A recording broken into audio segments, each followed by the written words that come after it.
There's times where I realize like people don't understand how the cycle of community works, and comic books and the art of comics is a very small niche art form that revolves around a cyclical support system. Is the circle alive? Elton John comes up from behind Jim's back. I was gonna say, because like David Lynch just passed away yesterday. Brilliant, and I was gonna say David Lynch shows up and is like, you have to have community to support art functions in a way that without the cycle of an existential dream, there's no art that comes out of these things. And Jamie, there's the promo. This is the Inkpulp podcast. Matteo's very cranky today. He's sick. It's not okay. I can tell you're offended, but fuck you. I don't care about your stupid fucking feeling. Being sick sucks. It's just, that's an obvious thing to say, but it's like, yeah, it does suck. It does suck. It just ruins your whole day, and it ruins your day. And the love for people in general ruins it. Wait, you have the Eric virus, Mattteo, because you're acting like Eric today. yeah. It's probably because we had a long conversation with Marko Djurdjevic yesterday, and he's a Serbian Eric, basically. Yeah. Oh wow. So, okay. We just so you understand, like after 3 minutes, I wanted to say something, and I mentioned stand-up comedy. And I told him, Marco, I don't know if you're familiar with stand-up comedy. Oh, I fucking hate it. It's horrible. It's boring. I don't like it. It's like, okay, all right. but Jim, look, we had an amazing show and had a lot of fun. And Marco was great. Like we're being funny right absolutely. now. And he had that side to him, but he also laughed a lot and made jokes. Like we had a really good show. Yeah, his work is incredible. He doesn't like stand-up comedy, but he has a great sense of humor. Yes, he does. Yeah. Okay. Yeah. We had a lot of fun. I feel like he hasn't seen the right stand-up comedian. He probably thinks it's jokes of like, take my wife, please. You know, like there's different levels of stand-up comedy. And should we make it our goal to convince Marco to watch stand-up comedy? Let's just take him to a show. He needs to see maybe some Bill Hicks or something, like something a little darker, a little more probably poetic. You know, Burr, maybe. Burr. Yeah, it's hard to. I mean, Burr's the best. Like it's hard to not like Burr.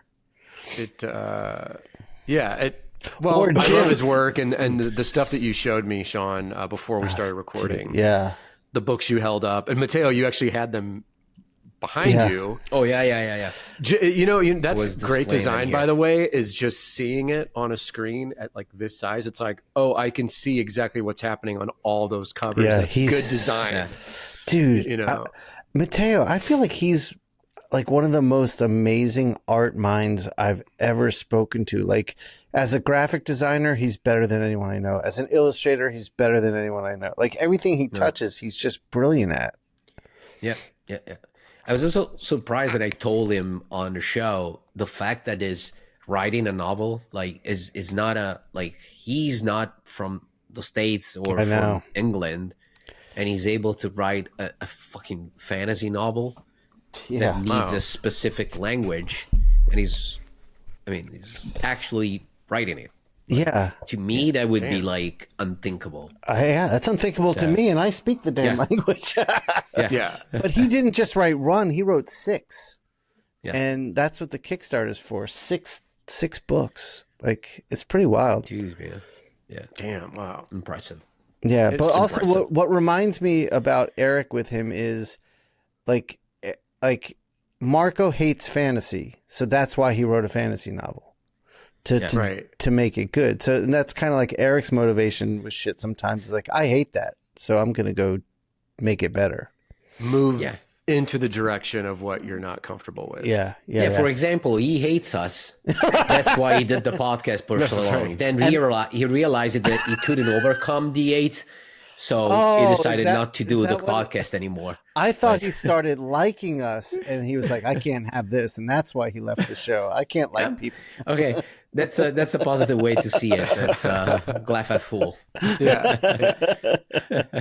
All right, hey everyone, welcome to the Inkpulp podcast. We're three fools. We're three friends. Three amigos. Yeah, so you're going to notice some changes coming to the show here, which is going to be awesome.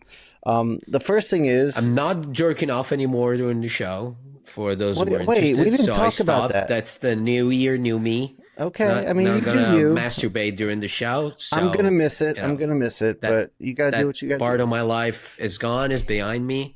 Caught during a Zoom conference, Mattteo Scalera. Remember during COVID, like men were getting caught jerking off during Zooms? Oh, It's like, yeah.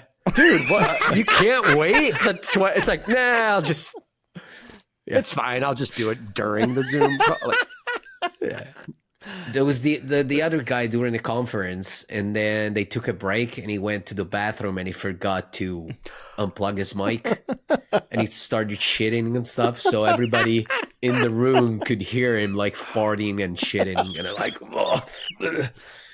it's the early days of Zoom. Yeah, and the good thing is that, like, and the bad thing actually, like, if you did it like 30 years ago when I was young and you were adults, Thanks a lot. like, okay, it ended there. So a few people might talk about it. Now with the internet, you're completely fucked. Yeah. Oh yeah, Completely. Yeah.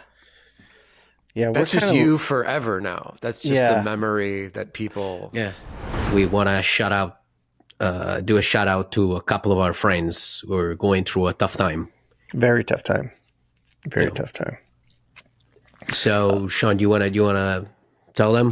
Yeah. So we have two GoFundMe's. We're going to put the links in the description. Two artists we know. One we're very close friends with, Andrew Robinson, lost his everything. He lost everything to the fires in LA. He's fine. His family's fine. But I mean, all his clothes, everything gone. So there's a GoFundMe to kind of help him rebuild his life. And the link to that is below. Andrew, if not for Andrew, I wouldn't be here. He taught me so much. I interned under him and I owe him a lot. So I hope you all can spare something to help him out. Yeah, absolutely. And also, you have other options other than the GoFundMe page. You can also either ask for a commission through essentialsequential.com. Right. You can get like fully painted commissions for really cheap, too cheap probably, but it's too cheap for the level of talent that this guy has. It's you know. I mean, I think you and I incredible. agree. Andrew's one of the best artists out there. I think to me, overall, I think in my opinion, he's the best. Yeah. If it's not the best, I put it in the top 3. I agree. I totally agree. And is a great guy. We had him recently on he the was just podcast. on the show. Yeah. And so one option is commission him something through Essential Sequential. Another option is, and I probably would suggest this one, is to buy directly like some of his art on the website. Yeah, that's definitely so that he doesn't have to, you know. He's got a lot on his mind right now, so probably giving stuff to do probably is not ideal, but I don't know. Maybe he's happy about it. But personally, if I was in his shoes, I'd rather have straight up money without having to work for it. You know, that's true. And then there's also the GoFundMe. Yeah, and also the GoFundMe. I actually bought a page yesterday. Oh, did you? I bought a big double spread cover. Yeah, a painted one. You know the Bass Reeves? Yes. Yeah. Nice. So I bought that cover, that double spread. It's awesome. Beautiful. And speaking of Bass Reeves, the creator of that Bass Reeves is another guy that good segue. We should help. David Williams. Yeah. Another good friend, great artist. Great guy. Yeah. And yeah, he and his wife, he and his family, they went through a full nightmare. His wife got cancer. I don't know which kind, but for sure a bad one. She unfortunately passed last week after a really bad time in which David hasn't been able to work.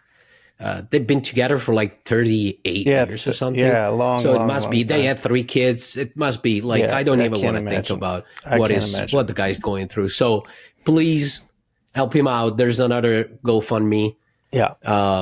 You'll find it in the description. Click on the link and whatever. Even if it's just $20, whatever you want to do, I'm sure that it will help him a lot. He's going through a lot. So that's it. No, actually, let me throw one more. Let me throw one more in the ring. Another friend of mine. If you want to GoFundMe for Shawn, he needs money as well. So I don't have anything bad happening, but I'll take it. Yeah, I might open one for myself just because, and just give us all the money.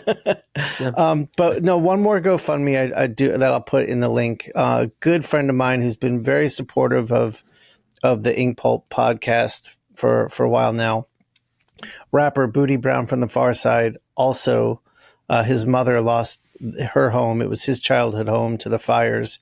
And so they're trying to help her rebuild a life too. So we'll throw that GoFundMe down there too. So, these fires have fucked up a lot of people's lives. So yeah, man, it's so weird that, this kind of things keep happening in that area of the States, but there isn't a solid system for that. Yeah. Fucking sucks, man. Yeah. So any help you guys can give, please do. Yeah, absolutely. I just think about how lucky we are that our childhood and our young, like our 20s are not on the internet. Like there was nothing, nobody filmed anything. No. Oh, dude. Yeah. That would have been bad. Oh my God. Oh my God. Yeah, we got away with having so much fun, and yeah. It's nothing like if it was exposed, it's nothing that I would be ashamed of or that would get me in trouble. No, or canceled or anything like that. But we were just, the freedom of being wild, and no one had a phone or a camera phone or anything. Right. And I just don't need footage like existing of me like blackout drunk at 3 a.m. just being an idiot so that my kids can see it. Like I just don't need that. Like yeah. Yeah. So you can scold them when they do that because they don't know you did it. They won't do it. My kids have never had a hangover. Zoe's 22. Yeah. Like, fucking losers. They're a bit more square, but maybe it's a healthier lifestyle. Yeah, they smoke hella weed though. They smoke hella weed. Yeah. That's fine. They're productive. They don't do it in a way that it's like disrupting their life negatively. Right. Got to 5 years from now. Shawn is crying on the podcast. Just them on the couch eating chips all day. My daughter selling her ass on the street, on the corner. For weed. In Atlanta. For weed. Oh, fuck yeah. Well, man, by that time in Atlanta, hopefully it's legal and they could just work at a dispensary. Why don't they just make it legal? See this? This is from a dispensary in Kansas City. Just make Missouri it legal. legalized weed. Come on, I know. Like, catch up. The problem with Atlanta is there's Georgia around it. Like Atlanta would be great with it, but you've got this whole like state of like rural Georgia that that's where the fight against it exists. Yeah. It's also strange because isn't Atlanta one of the biggest like place where black people live? There's a huge black community there. Yeah, huge. Yeah, so prosperous. I guess like I don't know why, but I associate black people with weed. in general. We've We're already getting right into the racism. not in a bad way. Like not because they sell it. It's because they like smoking it in general. Is that a thing, or Jamie should edit this part out? No. Here's the history as far as I know it. This is what William Hearst, when the hemp paper started being made, it threatened his publications. So he started a campaign to make weed look bad, and he said it was something used in Black and Hispanic culture. So he made it like a race thing. And then Nixon doubled down on that when he was in office and made weed, instead of being a minor drug, a major drug. And they blamed it on the Black and Hispanic cultures and the negative influence. And it was popular in the jazz scene, but white people in the jazz scene smoked it too. So it was used negatively that way. It's pretty messed up what they did. So definitely edit this part out, Jane. No, Jamie, leave it in. In all the cities I've lived in, I've had friends of all backgrounds and races who've enjoyed weed. It's more of like a cultural thing where it's like, if you're an artist, if you're creative, if you're in the hip hop scene, if you're in this scene, you're probably a weed smoker. I was thinking about what I know, like my limited knowledge. It's comes from listening to hip hop, rap. And one of the main thing you see, especially in videos, music videos and stuff like that, they always So it's a big part of that's probably why I associated but that. Hip hop was like one of the first art forms to really, I mean, you had evidence of it being vocalized in other music, but hip hop, it was very much a part of the culture, and it was very in your face about it, and they kind of helped lead the charge towards legalizing it. So it makes sense. I mean, they were so in your face about it in the early, like mid 90s and stuff, which I loved because I was all about it too. In the 60s and 70s, like they had to poetically disguise talking about getting high. Like there's Beatles songs about getting high, but they can't say, well, like Sweet Leaf, we're getting high and we're smoking and we're taking acid. It was all disguised with like Lucy in the Sky with diamonds. It's like, what are these songs about? These songs are about drugs, guys. Come on. Yeah. Let's be real. Exactly. But they can't. The 90s came along and hip hop was blatantly able to just say like, yeah, we have a song called Hits from the Bong. Like, you know what we're talking Cypress Hill really led the charge. I mean, they came out swinging. Red Band too. Well, it's basically on every album cover. There's it's their logo. It's marijuana leaf somewhere. Yeah. So. But I honestly think because of Cypress Hill, it led the way towards it. I mean, they were all about legalize it. They were very involved with the organization Normal. They were involved with High Times. They did a lot to really help legalize it. Mm-hmm. Yes. Gotcha. Much respect. Loving the Cypress. All right. So what we want to tell everyone out there when we're done talking about marijuana. what a bunch of segues that are happening already. All right. So get used to seeing the three of us, because the way the podcast is going to work moving forward, Jim is going to be joining us for 2 episodes a month. And Mattteo and I are going to be doing interviews with guests 2 episodes a month. So we're very excited about that change. And one of the big reasons is we are launching on, is it February 10th, right? Do you guys remember? It's February 10th. Yes. I think so, yeah. Yeah, February 10th, we're launching a Patreon and a Discord. So we're going to tell you a little bit about this. The Patreon is basically going to be 1 tier.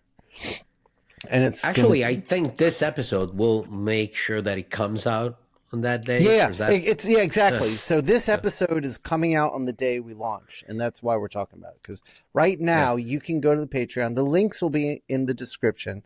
You can go to the Patreon and you can go to the Discord. Please join up. So the Patreon will be a $5 tier, and it's gonna get you early access to all the podcast episodes. So we release episodes on Friday. On Friday, right? Yeah. The podcasts usually come out on Mondays. We'll be releasing to you Patreon folk the episodes on Friday. So you'll have the weekend to watch it before it comes out. we're also going to be having Patreon specific episodes, 4 per month is what we talked about. So they're going to be half-hour episodes, and those will be Patreon exclusive. Now, if as a member of Patreon, we'll move over to the Discord. The Discord will be free, but if you're a Patreon member, then you get to be a different, I forget the way Jamie phrased it, a different level, or you get assigned a title. Basically, there will be discussions that you can be in and as a Patreon member, and things that you can directly ask us that we can then address on the Patreon episode. So basically, when we record the 30-minute episodes, we will be looking to Discord to answer the questions that you guys ask us as Patreon members. So that's a benefit. Now, and Mattteo and I will be asking, we'll let you know who we're interviewing, and Mattteo and I will be recording an extra half hour after our normal interview with our guest, and we will ask them the questions from the Discord, from the Patreon people. We will have a channel on the Discord where everyone can say, hey, I'm curious about this and I'm curious about that. And we will, if time allows, we will get to those questions. But the ones we are definitely prioritizing are the Patreon ones. Is that all correct, guys? Sure. Yeah. All right, cool. Yeah. And then the other thing we're going to offer on Patreon is a one-time purchase of a portfolio review, which you'll buy the portfolio review, you'll send it to us, and we will record the 3 of us critiquing the work. And that recording will also go on that the alone Patreon. will become one of the Patreon episodes. Right. And that will be for everyone to see. So everyone who's a Patreon member can watch all the critiques, because when we critique one person, even though it's not your work, it may help you see something in your work that will help improve it as well. So that's where we are, right? I've covered all that jazz. Yeah. And Discord obviously is a free 24-hour message board that whether you're part of the Patreon or not, you can be on that message board, communicate with each other in the Inkpulp community. Yes. Hang out, do what you want to do. We'll be posting on there. But it's kind of a cool little return to, like, my very first website I had, man, in the late 90s. I had a message board on the 40 Ounce Comics website. And it was just fun to wake up every morning and see new posts and engage with people that way. It's more of a direct thing than responding to comments on social media. It's like, this is our official meeting place. This is where this is the community. I like the home. I love that. And we'll have an area for all of you guys to share your art with each other and give each other feedback. Like the Discord is for the community, so it's not just us and you guys as separate entities, but you guys are the community, so you all can interact with each other too. Yes. Absolutely, man. Yeah. And I feel like speaking of which, go ahead, Jim. Go ahead. I was just going to say, I feel like a lot of the people in the Inkpulp community sort of know each other anyway. Like, you know what I mean? So this just facilitates everyone coming together even more and having like a literal spot you can go to every morning when you wake up or whatever you're doing as part of your social media routine of like, check comments, do this, do that. Oh, go to the board, go to the, see what's going on. Yep. Yeah. No, I was saying that, as I said in the previous episode with Marco, because I was curious, since we're planning on having a Discord channel, I subscribed to the six more vodka one to see how that one works, Yeah, that's Marco's company. Yeah. Oh, okay. Marco Djurdjevic. And there's definitely, I'm starting to look at all the sections and making notes about them so that we can, because we're gonna have the conversation for when the day comes on how to structure it properly so that everything goes. I would try, like with them, they're a full company that does a lot of stuff. So they have an Orkin section that has like 5 subsections. With us, I would try to keep it as simple as possible. So with less sections. But right, we'll talk about it. But I also think if Jim's into it, it might be cool to have a Defective Comics section where people can talk about his creator-owned stuff, and a section for your creator-owned stuff, Mattteo, and a section for mine. I think that would be dope. But when I first was looking at Discord, it was just chaos. I couldn't figure it out. But I joined Marco's this week after Mattteo, and yesterday it started to click. I was like, oh shit, I'm starting to understand this. This is a really wonderful tool to have a community on. So I'm excited. Sweet. Yeah. Everybody sign up, please. Yeah. So sign up for the Discord. Yeah. It's free. Let's get the community rocking. All videos for Patreon and everything, it'll all still be housed on YouTube. You will just get a link for early access to watch the stuff. And for the extra episodes, you'll get a link on Patreon to watch the stuff. And I think that's how we're going to work it. So let's do this. Nice. These are the big changes for 2025. Yeah.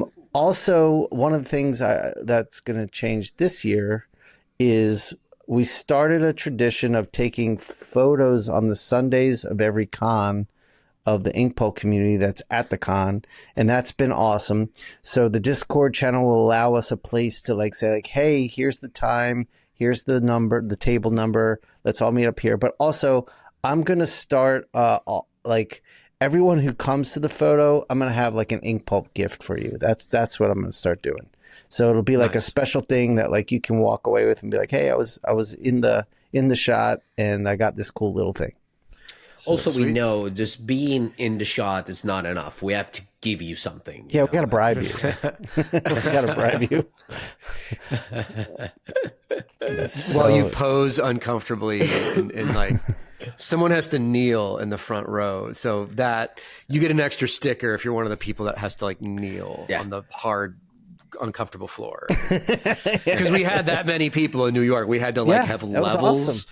Of people standing and kneeling, and tall people in the back, please, everyone who's 6 foot, and which means the three of us are all in the front. Because we're always on the floor. Yeah, we're in the floor. Average size man. I'm actually not, Shawn was just standing. We're sitting down and Shawn was standing.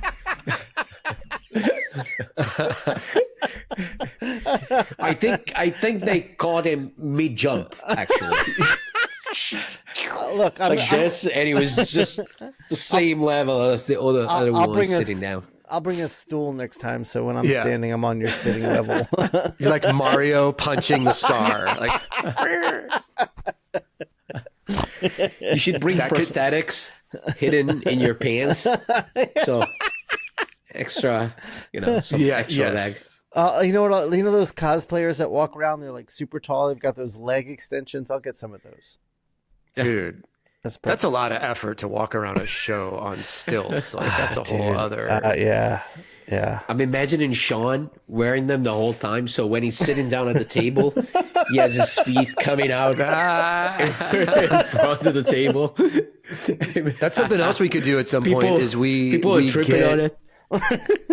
We get Inkpulp cosplay outfits made with the Inkpulp symbol, but we're wearing black and white and blue spandex Inkpulp superhero outfits. I like that. You know what I do have? That's the next level. You know what I do have? I have the what are they called? The coveralls. The Carhartt coveralls.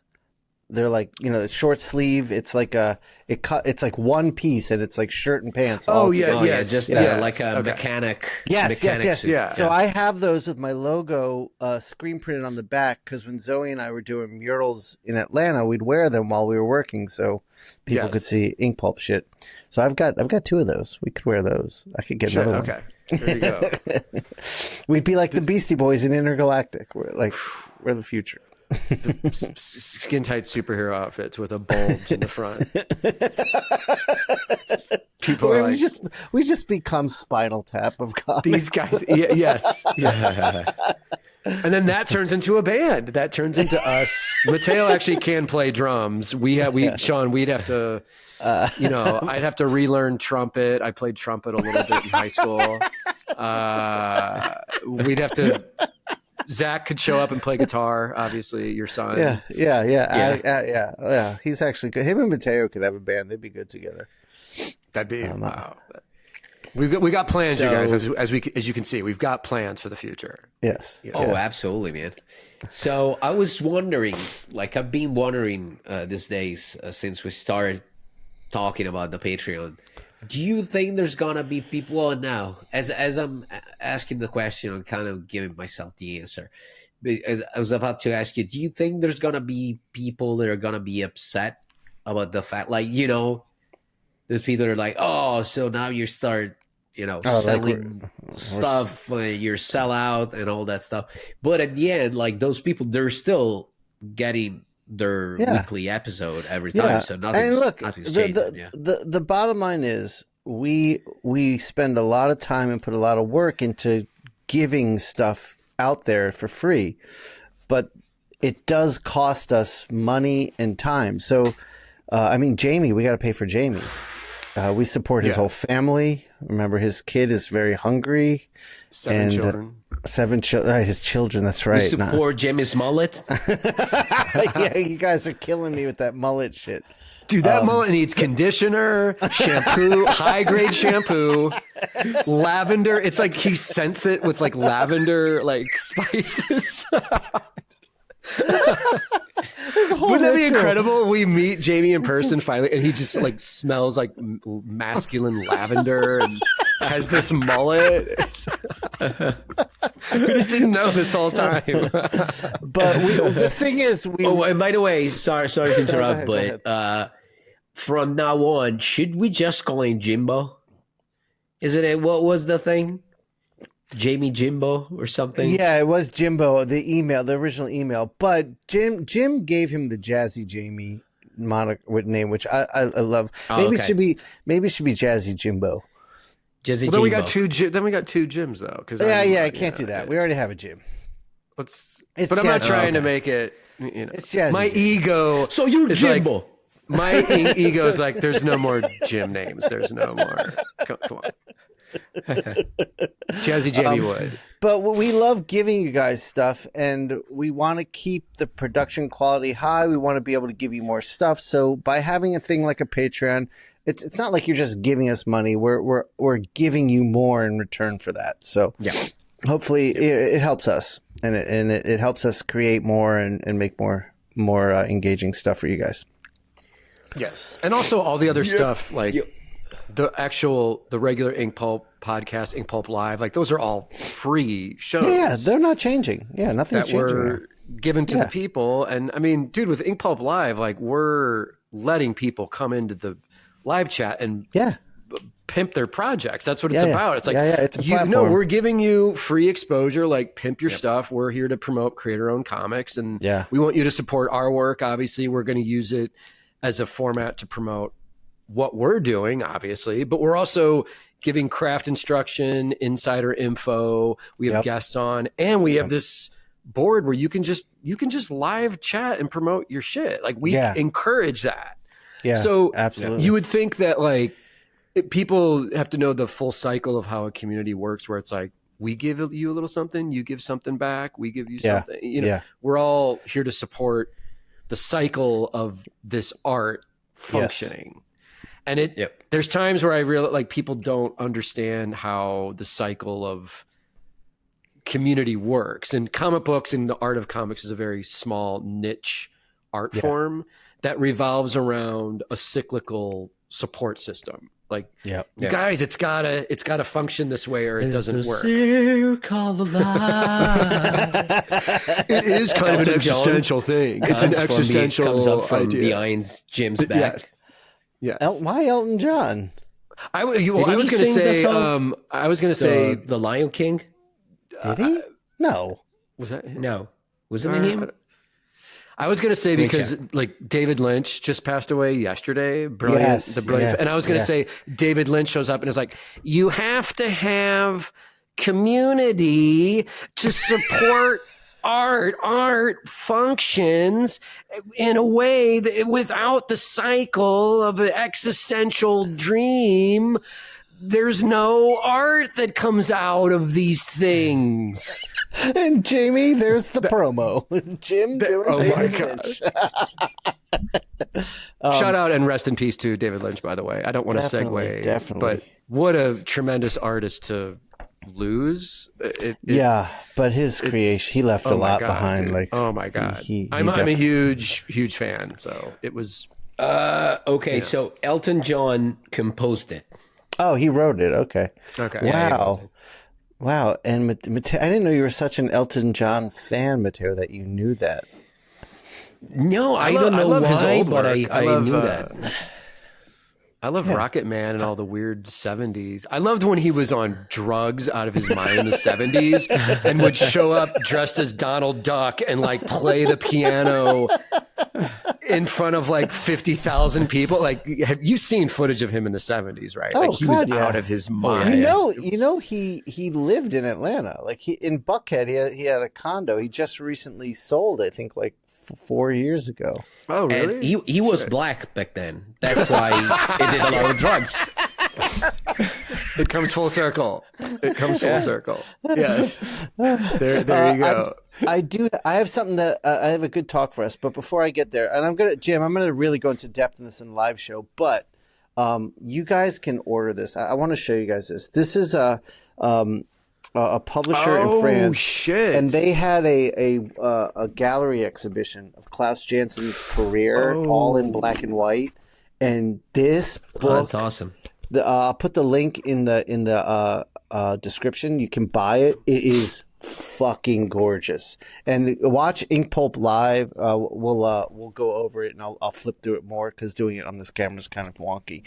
But it's a beautiful piece of work, and it's filled with quotes about Klaus Jansen. Everyone from like Mark Chiarello to saw Chris Somney in there. I have a quote in there.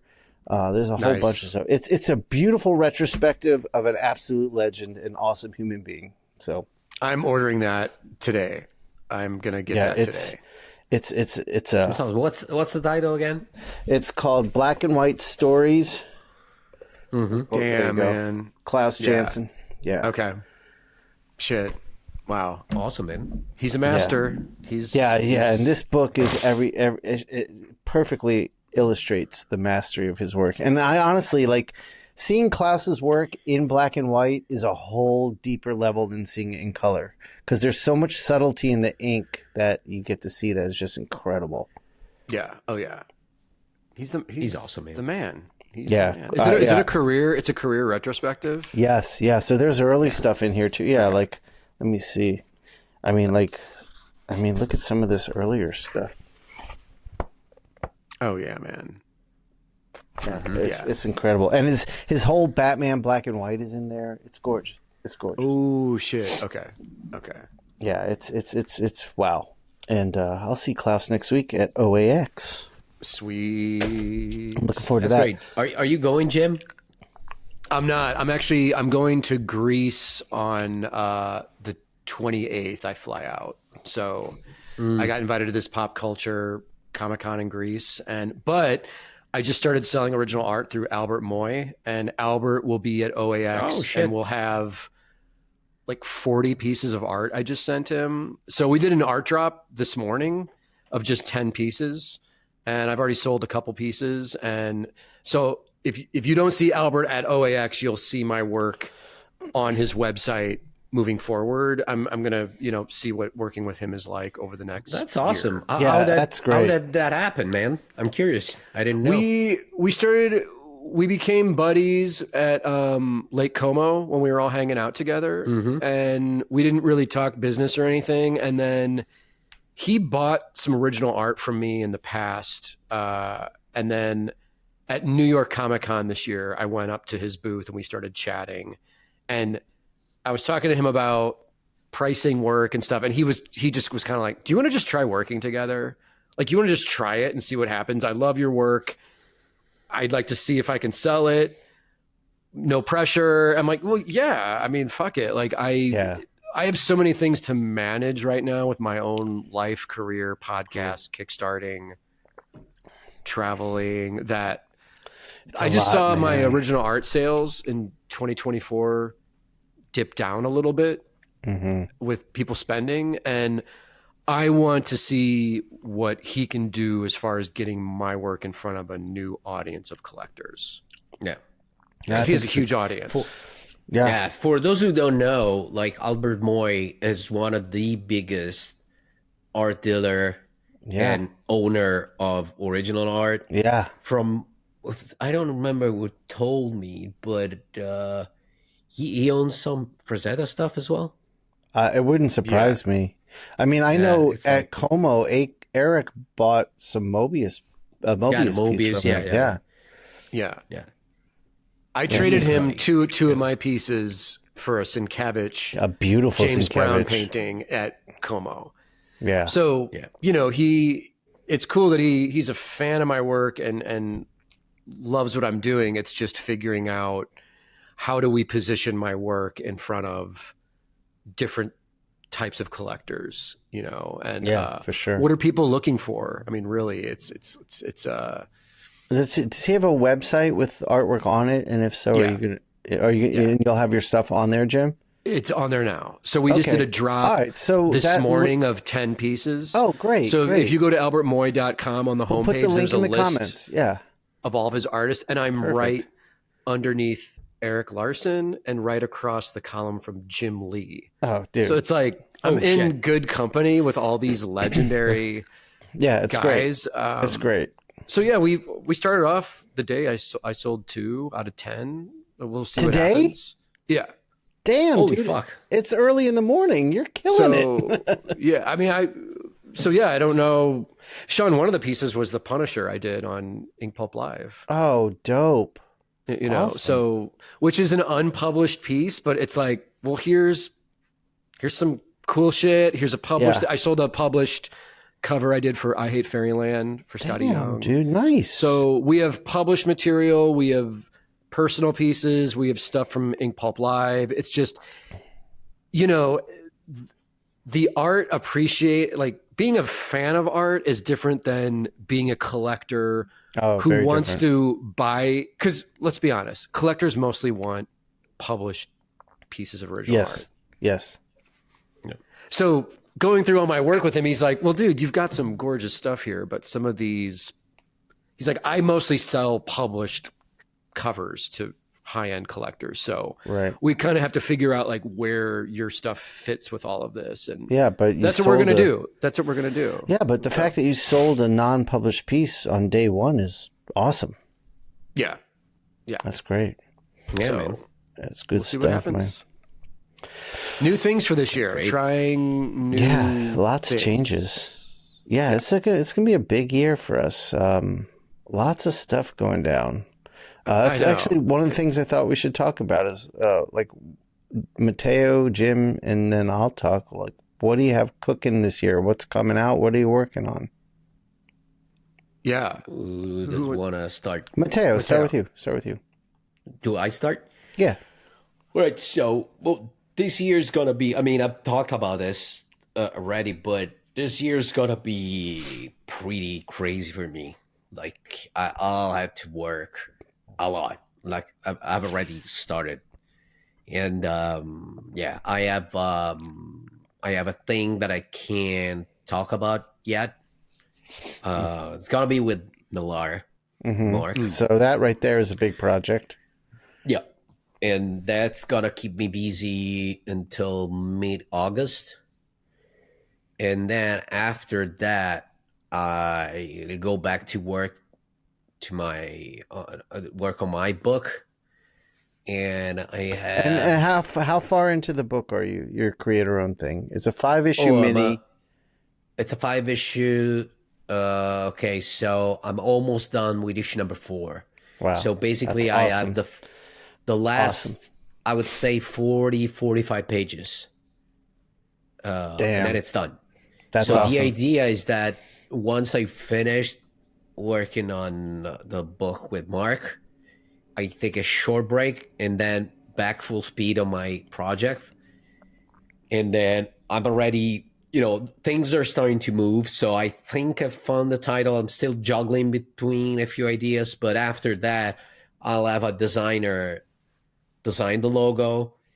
The designer is also the letterer who's working on lettering the first 2 issues as we speak. The translator just sent me another translation of issue number 2. So things are moving, a lot of things are moving at the same time. Right. So the plan is by the end of the year, probably, to have it finished and ready to go.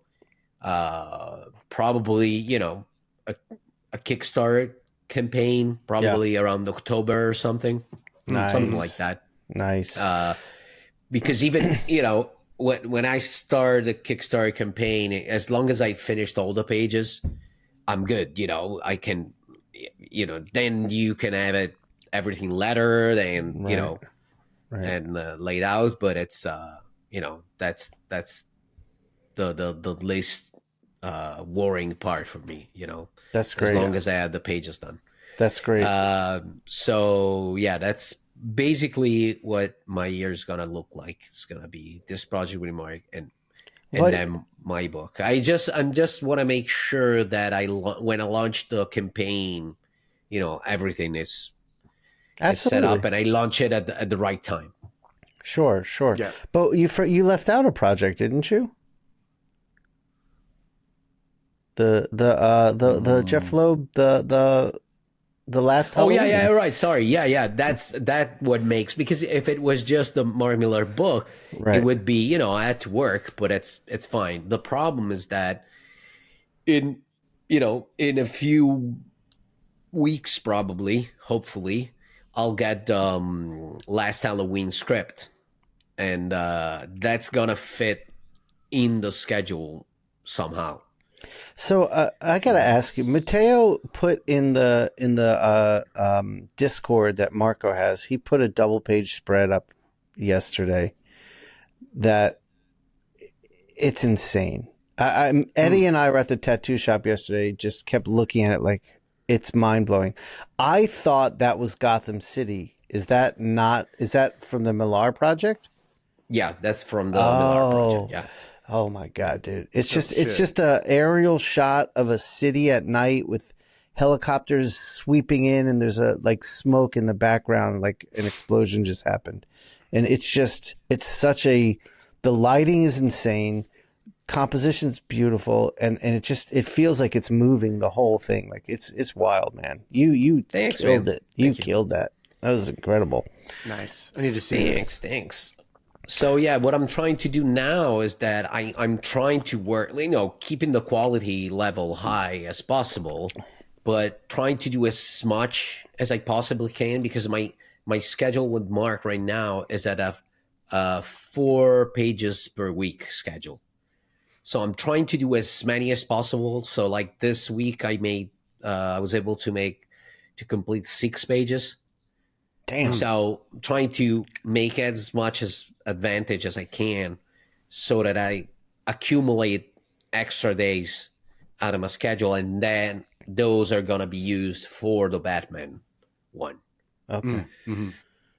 It's a lot. I don't know if I'm going to get to 24, because the Batman book is going to be 24 pages. So, I got to find a way. I always find a way, and it's got to do that. This is one thing I really admire about you is you can look into the stressful abyss of overwhelming work and just say, I'll get it done. I'll figure it out. And you don't freak out. You're just you have the confidence in yourself and the positivity to just be like, this is what it is, and I'll get through it. And yeah, but don't get me wrong. I have anxiety thinking about it. And okay. I'm not, but on the other end, I have this other thing that calms me down, which is behind me, I have 17 years of having worked in the industry and basically always delivered. So I know that whatever happens, it's logical. Yeah, I'm gonna make it, because there's, it always happened. You know? Right. You always did it. It's the same thing. It makes me think about I had once in my life a panic attack. Yeah. And talking with people that had panic attacks, the first time is the worst one ever, because you don't know what's going on. So what's happening to you in your head, this is who you are now. It's not gonna, it's gonna be like it's like a kid, like the feeling that he feels now. If you don't give him the toy, in their head, you're not gonna give them the toy ever. Right. It's not that you're gonna give it to them, but 30 minutes from now, they don't understand this the time. So the first panic attack is the worst because you think that this is you now. That's it. Right. Once you start to get used to it, you know that okay, it's bad, but you know that there's an end to it. So you know. Yeah. Yeah, I always found, like, when I had my anxiety issues, it was once I realized what it was, like, the strength of its power was greatly diminished. Because once I was that, I knew, okay, if I just go calm myself down and breathe and meditate and do all this, I'll come out of this. And well, yeah, but by nature, like, the technically, anxiety is fear of something when you don't know what that something is. Yes. If you know the object of the fear, that's just fear. Yes. When you don't know, that's called anxiety. So once you are able to identify what's your fear and, you know, and give it a name, then it becomes just fear. But fear is, you know, pretty easier to deal with. It's just fear. Right. So, and now that's the other announcement we have is Matteo's got a new podcast, Therapy with Matteo. Yes. yeah. BetterHelp.com / Dumb Shark to get a 20% off. Dumb Shark anti-anxiety pills. They're little chewable sharks. They're like Flintstone vitamins. With a little shark in it. Yeah.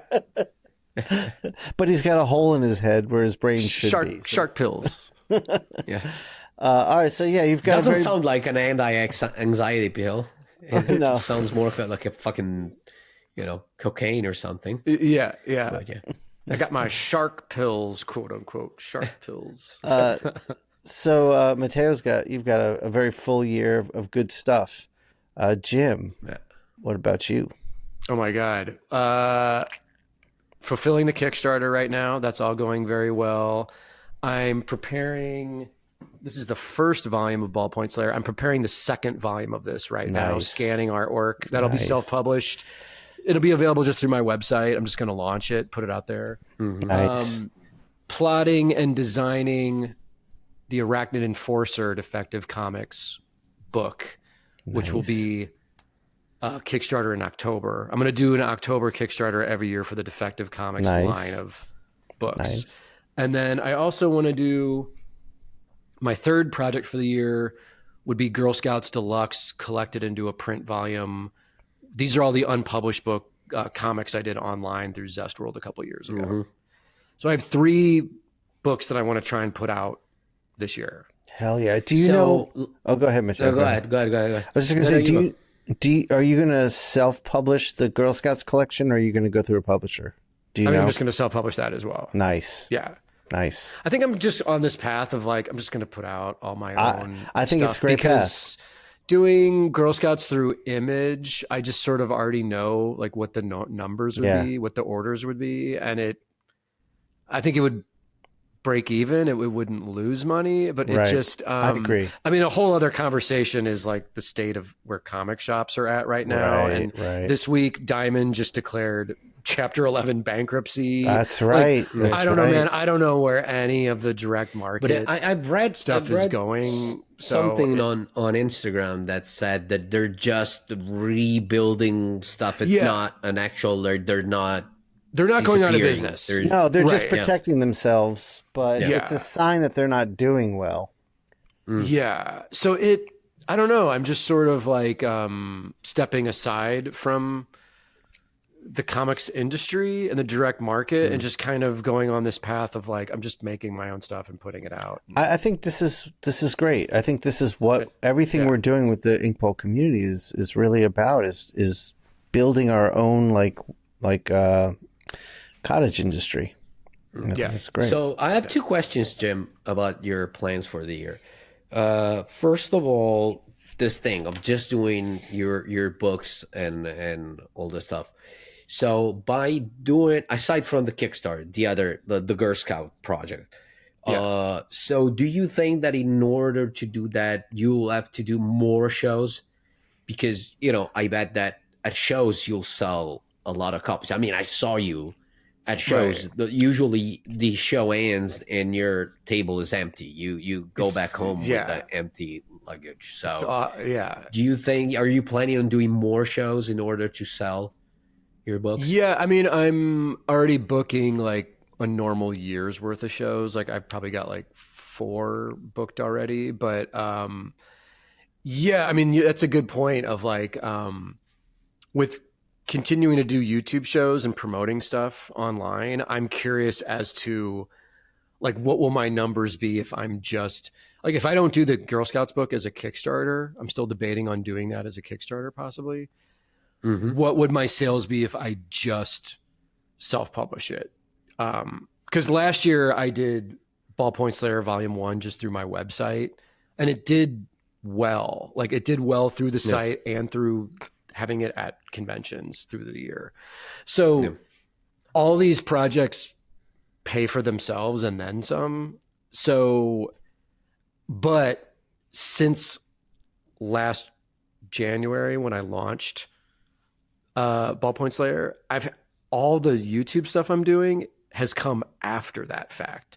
So I'm curious, with shows to promote everything and just say, you can just buy this off my web store, like right now, tonight. Yeah. And I'll pack it and ship it to you. And that's another benefit of the Discord is as the moderators for the channel, we can put an @everyone message. Hey, my Ballpoint Slayer is now available, and everyone gets a notification that they can go grab it. Right. Which is great. When we put a pin in there on the Discord, I wanted to say something, but I want to finish this whole subject. Sure. Yeah. Go ahead. All right. Yeah. So Jim, we'll do it for the Patreon episode.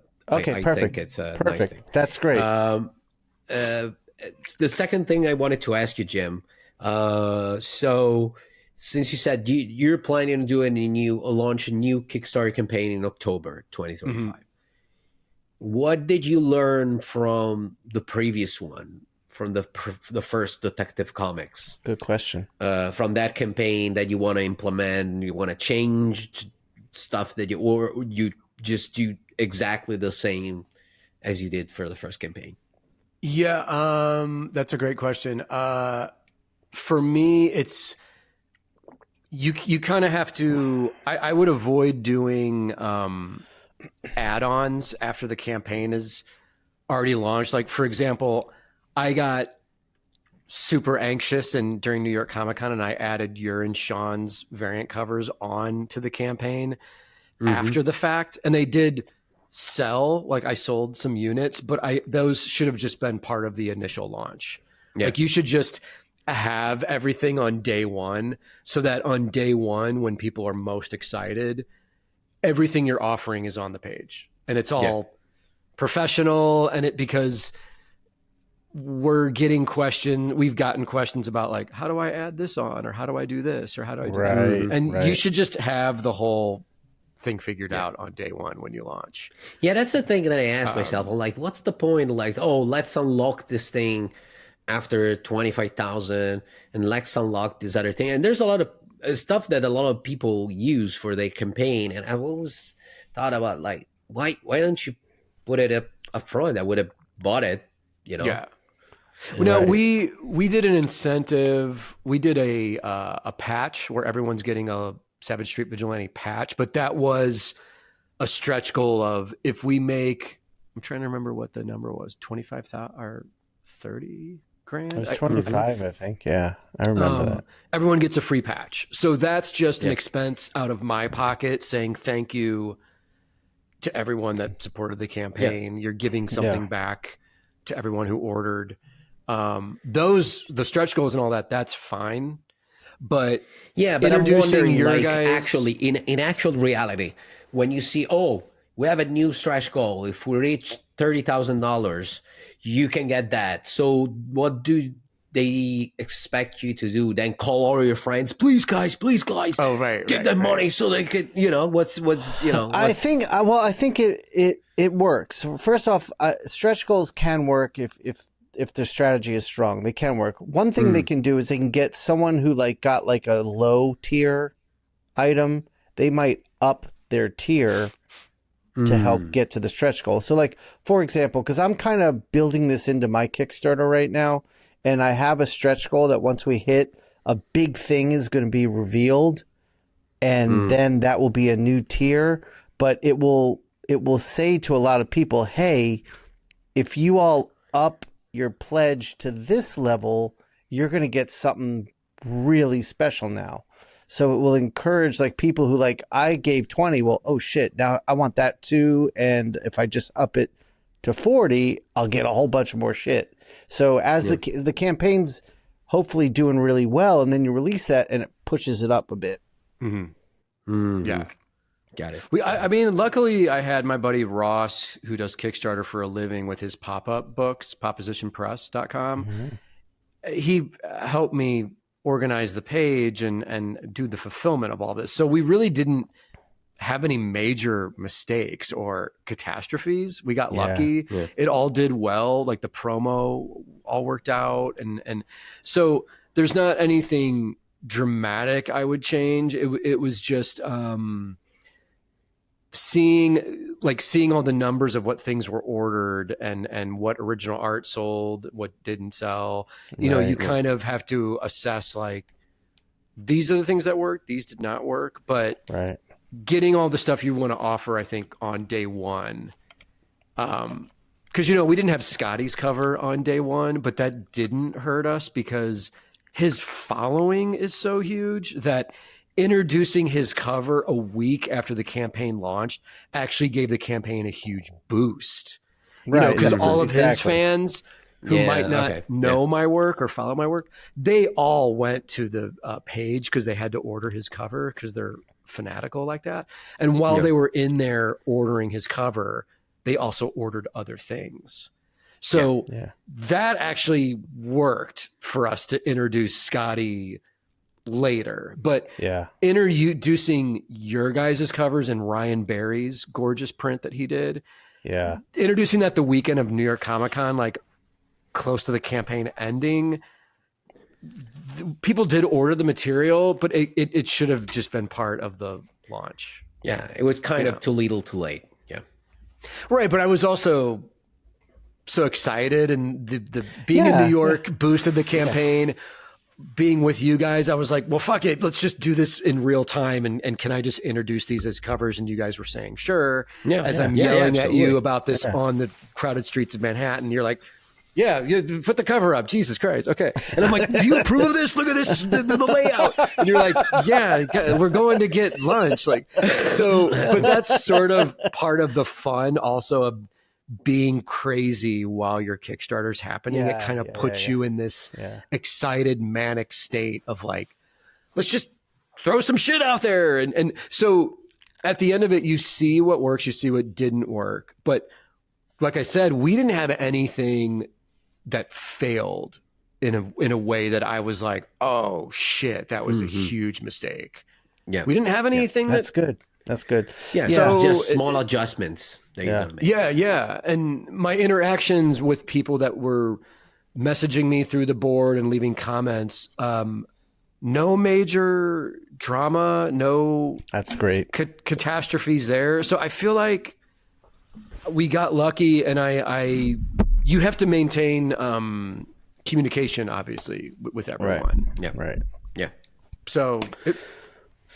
You guys, I mean, it was well enough that I'm like, I'm making this part of my yearly routine. Like this is, I want to do one of these a year. Absolutely.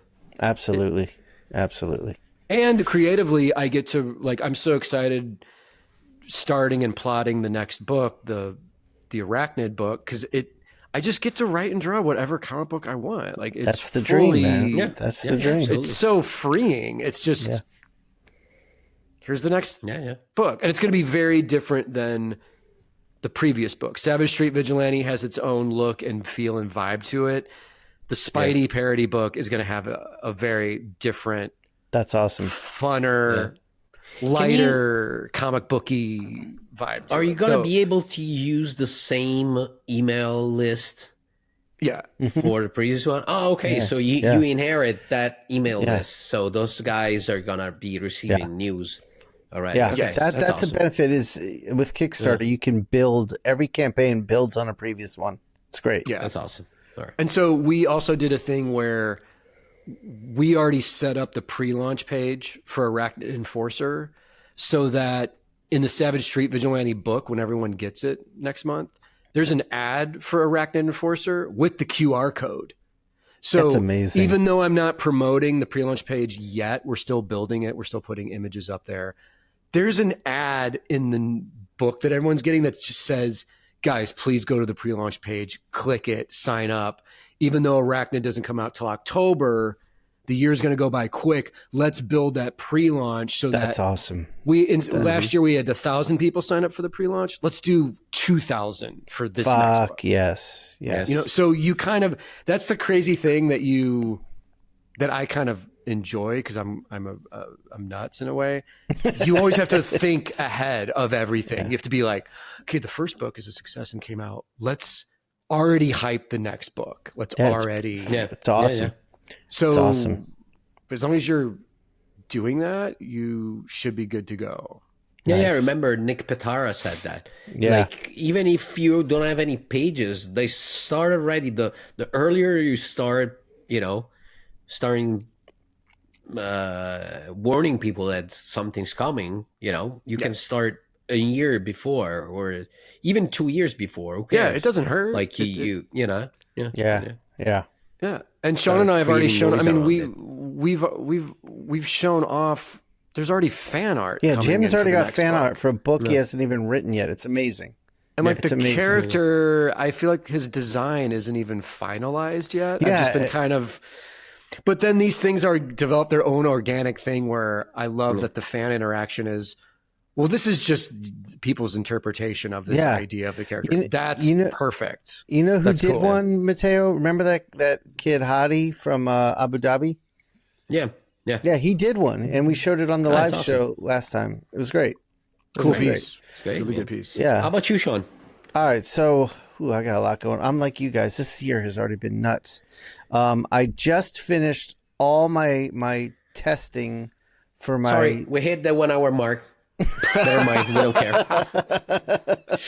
It just goes to the color bars. Just goes beep, cut off. It's money time. My turn. Boop. I'll do it quick. I just finished all my stuff for my tattoo license, so I uploaded everything. I have to get one more document notarized, and so I should have my license. You said the license is coming soon, right? It's actually arriving. I mean, you got it technically, but through the exam, through the test. Well, no, that was the first test. Yesterday, I finished the certification test, the first aid, the CPR, and the bloodborne pathogens test. So I'm done. The only thing I have to do is get something notarized, which I'm going to do right after the show, that says I live in Georgia. And then I'll have my license, I think, within 30 days. So when this episode comes out, I think my books will be open. So if so, I'll have a link if you guys want to get tattooed by me. Congrats. That's awesome. Yeah, so I've got that. I'm currently building my Kickstarter for my new art book, which is not just going to be an art book. It's going to have a lot of craft in it, like explanation and stuff about craft and how I work and my thought process. So look for that. The sign up, the pre-launch page will go up March 1. I got that going on. Finishing up my Absolute Batman cover, and I got more Marvel Snap cards to do. And also Jake Parker and I have put together a class on, it's called Graphic Novel Pro. And it's everything you need to know in order to create your own book from scratch and deal with the publication of it. That's going to be a 10-week course. We're going to offer it twice this year. The first installment of that class will launch on May 1st. So, and then the second one is in September. Awesome. It's the same class. It's just it's like a school. They have semesters, so trimesters. So. The School of Visual Storytelling, which is Jake's online school, we're going to do the second trimester and the third trimester. So keep your eyes out for that, because that's a big thing that Jake and I have been building for about a little over a year now.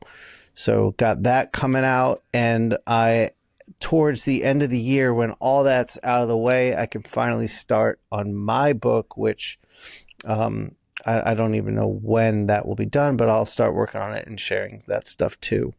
Nice. And also Inkpulp Instruction, my own stuff. I have some new videos being made this year, and just all kinds of shit. I can't even think of the rest, but there's more. So much going on, man. So much. What about cons? Let's quickly run off what cons we're looking to do this year, and then we can call it quits on this episode. Mattteo, what shows are you doing?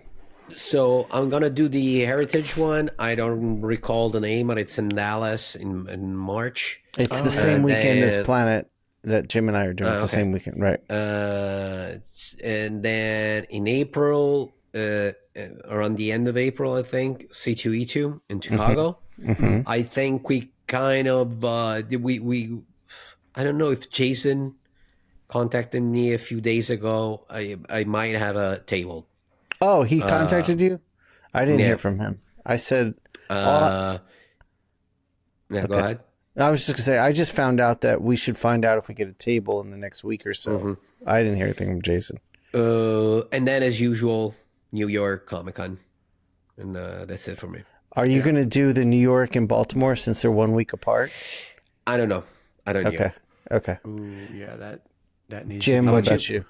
That needs to be determined, that double convention. I'm doing the first weekend of February, the show in Greece. That's like my first trip of the year.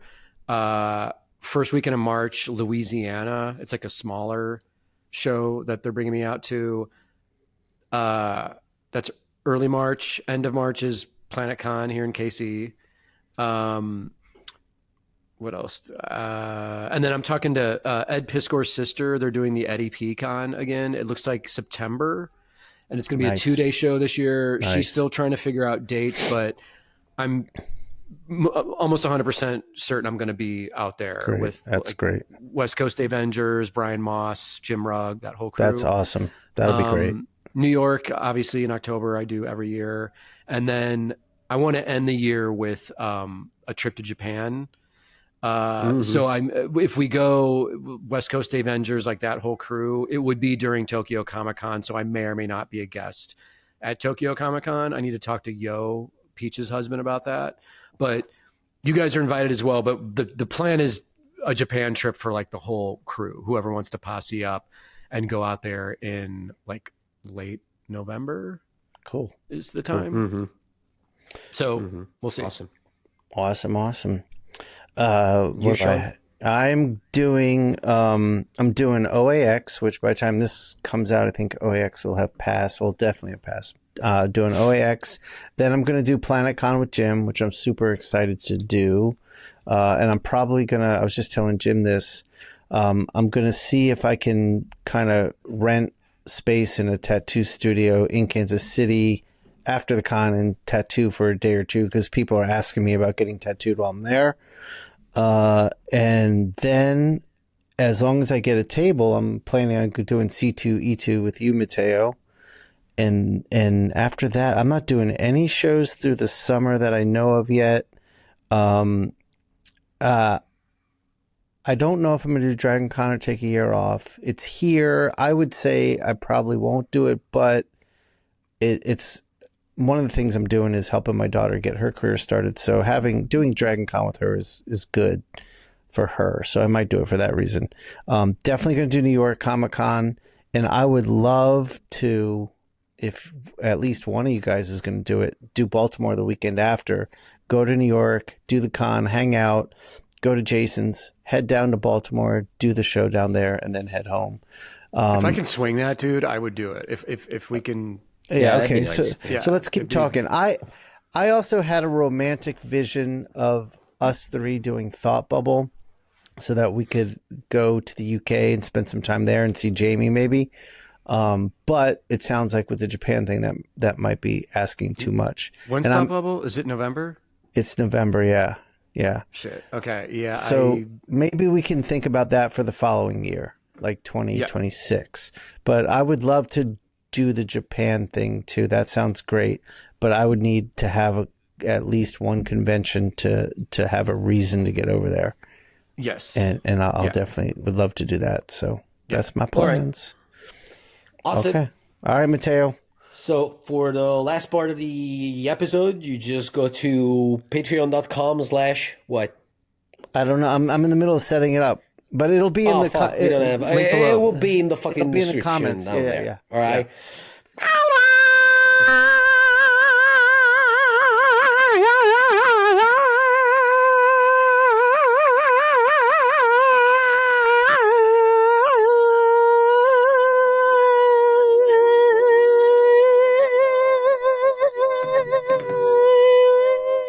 And Mattteo, his screams echoed throughout the universe and represented imagination. And his bye-byes are more like a cry out to everyone to encourage creativity. Inkpulp Podcast.